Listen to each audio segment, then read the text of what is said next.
Today, we are going to use the lab disk, the thermocouple temperature sensor, and the candle to explore combustion, a chemical process in which substance reacts with oxygen to produce heat.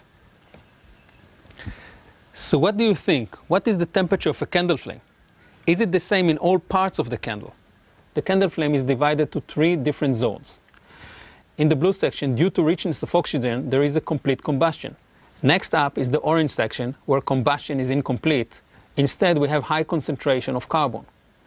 The yellow section is where the carbon particle ignite to emit the full spectrum of light, producing most of the light coming from our candle.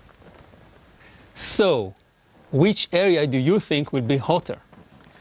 Let's set up the lab disk and find out for ourselves. We will take the thermocouple temperature sensor because it can measure up to 1200 degrees Celsius. We will connect it to the lab disk and set up the lab disk. First, let's select the thermocouple sensor, uncheck all other sensors, take 10 samples per second and 1000 samples. Now we are ready to go. Let's begin. We will insert the thermocouple temperature sensor into the blue zone. After the temperature reading stabilized, we will move to the orange zone.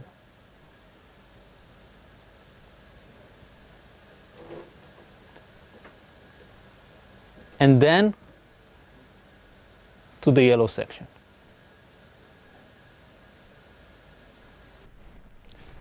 Here is the candle flame temperature recording. You can clearly see the 3 different zones. It's also obvious that each zone has its own temperature. Let's see what is the temperature. We'll start with the blue zone. Here the temperature was 467 degrees centigrade. Do you think that's hot? Let's move to the orange zone. In the orange zone we reach almost 820 degrees centigrade. But the hottest place of the candle flame is the yellow zone, with nearly 1000 degrees centigrade. Well, this is hot. We can also annotate the graph, adding the pictures of the candle flame. We'll start with the blue zone.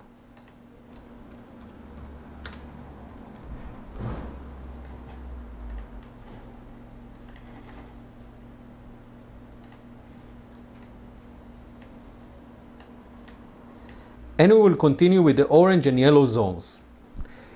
Here we can clearly see that the temperature rises as we go up the flame, with the highest temperature production at the tip of the flame. For centuries, candles were the only source of light during nighttime. I wonder if they knew that it's all because of temperature and carbon production.